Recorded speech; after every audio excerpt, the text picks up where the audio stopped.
Hi, welcome back to Prepping in Progress. I'm Steve. And I'm Kim. And today we're going to be talking about Big red flags when talking to people about preparedness and, SHTF situations. Okay, sounds good.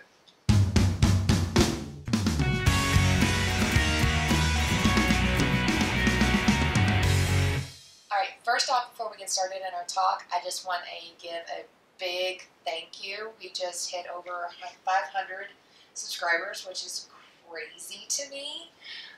We were talking about what are we going to do when we hit 500? And I was like, maybe do a giveaway or something. And then we just hit 500 and it just gone well past it. I'm like, wow, holy crap. So thanks, Bear.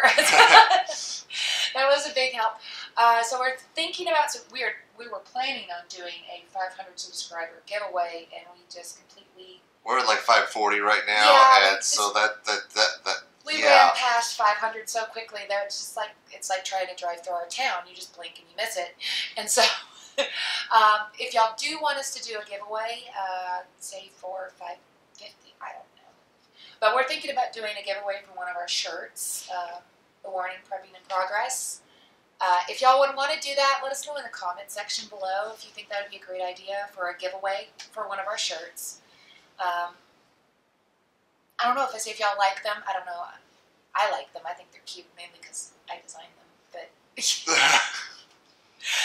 But if y'all would like to see about getting one and to a giveaway, let us know, and we'll probably do that. But if there's enough interest, I know, like I said, because we kind of flew past that milestone pretty quickly. So let us know.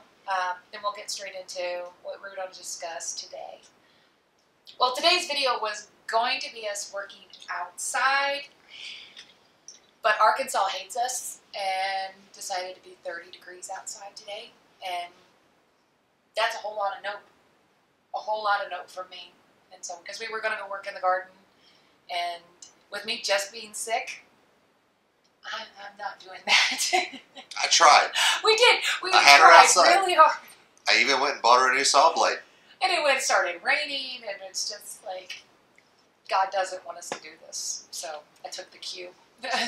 So maybe what we've got to say on this other subject, Maybe important. Somebody needs to hear it. one of you needs to hear it. Maybe not today, maybe not tomorrow, but 6 weeks from now. But I was, sorry, you wouldn't say it? Go ahead. The catalyst came was talking to a guy at work about preparedness and what he thinks and his ideas, and just kind of broaching the subject with somebody and to possibly bring them into like a MAG type situation. For those of you who are not familiar, what is a MAG? It is a mutual assistance group. Now, does that mean they all live on the same compound? Not always, no. Okay. They might have decided that they will all converge on the same point of property if something has happened. But it could also be as easy as, I'll live in my house, you live in your house, and if there's a tornado, I'll be over to check on your chickens. So like a trusted third party. Yeah.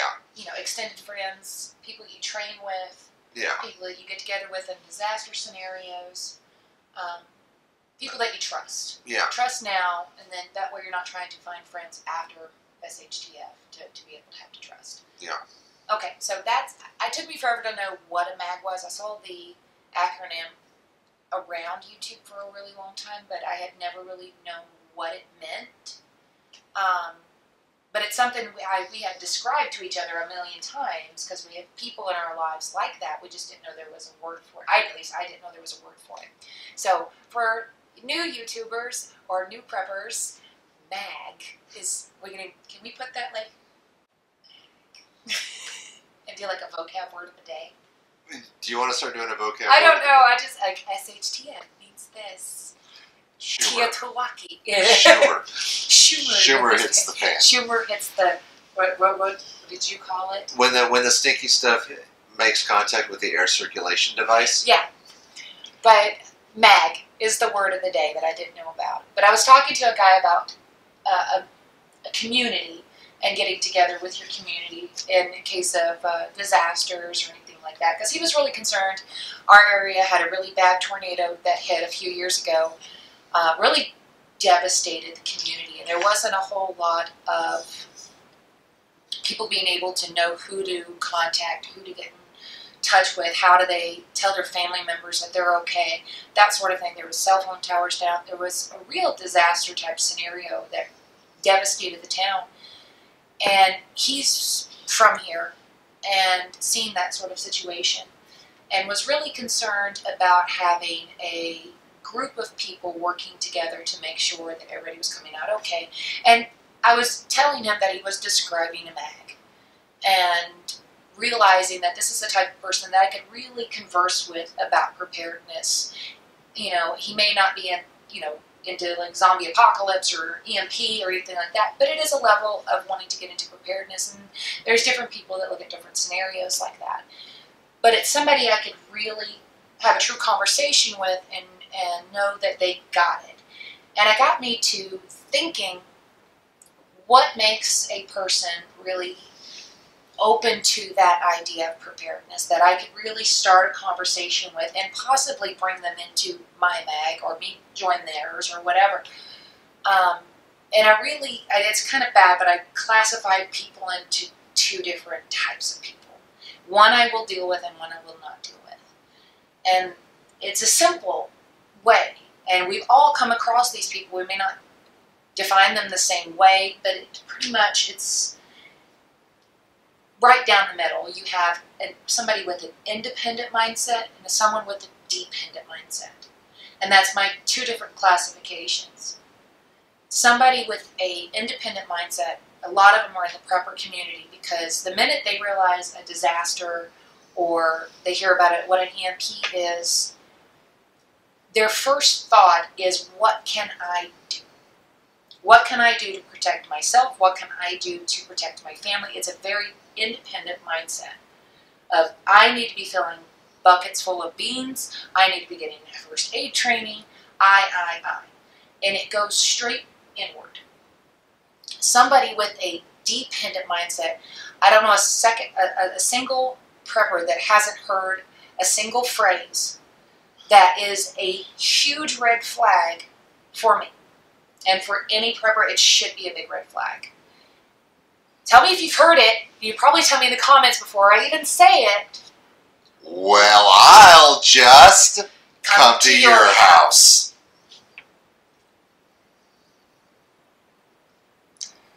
Really? I'm sitting there telling somebody about preparedness and how to get prepared. And their first thought is not, what can I do? But what you can do for me. That's that dependent mindset. That's the person is saying, well, FEMA will just come and help me. Well, that's the person that says, why isn't somebody helping? Why isn't the government helping? Why isn't this doing this?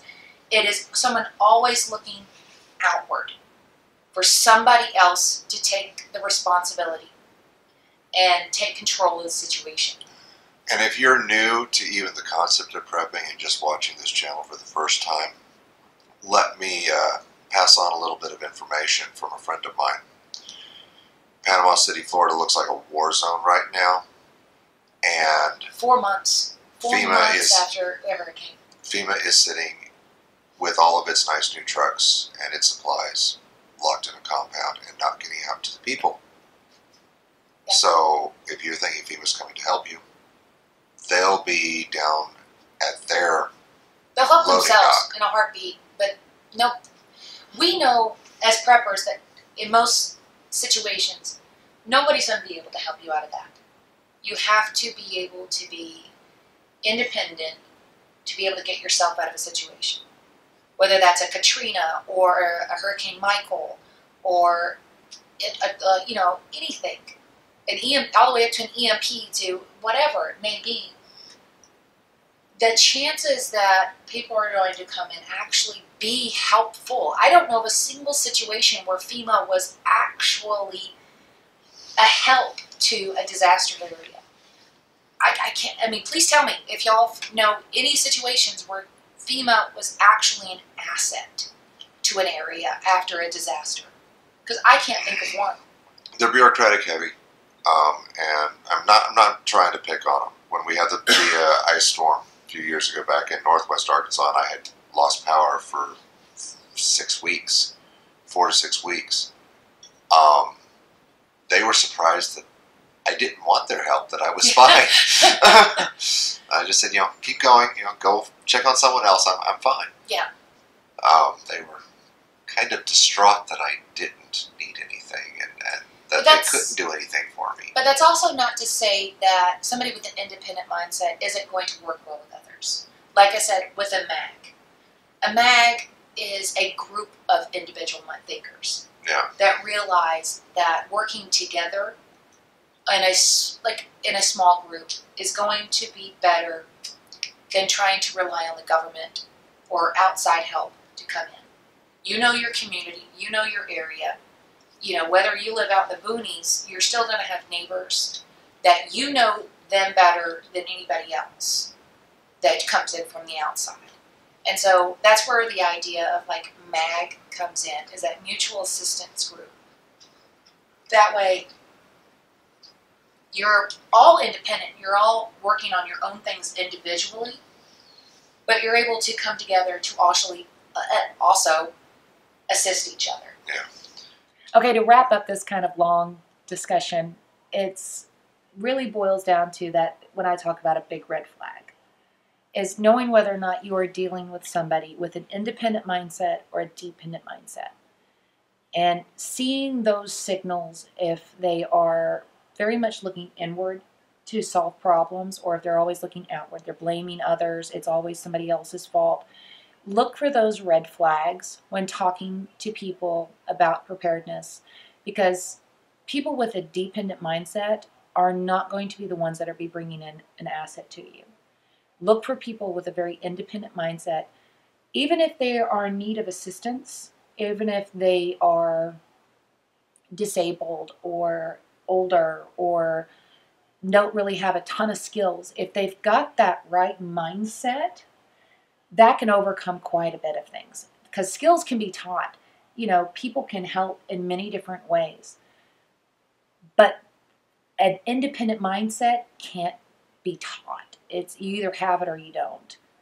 And that's where I think it boils down to, is really look for those red flags and see how people deal with different everyday scenarios. And if they're always looking outward for somebody else to come in and fix it, or if they're the type of person to try to fix it themselves and take responsibility, even take blame sometimes, and saying, yes, I messed up, or yes, that was me, or what can I do to help? That's the kind of people you want to be looking for, and not looking for the people that are always pointing. So you're talking about personal responsibility and personal accountability. Absolutely, that's that. Yeah. The people who believe that they are accountable to themselves and to others and hold themselves such are the people you're looking for. Absolutely. And I think that mindset can go a long way in bringing people into your group, into talking. Those are the people I think are going to be most receptive to the idea of preparedness, more so than people with a very dependent mindset. I think you've got some good thoughts there. You think so? So red flags are people who are not self-accountable. Yes. So even just like I said, in everyday life, it doesn't have to be about disaster or anything like that. But when looking to broach the subject and wanting to see if this person would be a good fit, even that person may be very skilled. If they've got that different mindset, it could be a real negative impact to your MAG. And so it's something to look forward in talking to somebody. So I'm stumbling over words, but they're all good words, right? Right, Bear? I got all the best words, don't we? I love you guys. Thank y'all so much again for joining us. And I hope this was at least helpful in some way. I know a lot of people ask what kind of questions to talk to people about wanting to join a group. But I think more than asking the right kind of questions, look for what kind of mindset the person has. And I think that will go a long way, more than anything. And once again, we wish we could have been outside for you this week. And we usually do a busy teaching, doing. Yeah, pray for sunshine. So hopefully next weekend we'll get out and we'll do something. You know, might do tomorrow. And we might. Anyway, guys. If there's sun. Sorry. I'll shut up now. Go ahead. I'll see you out there later. We'll see you soon.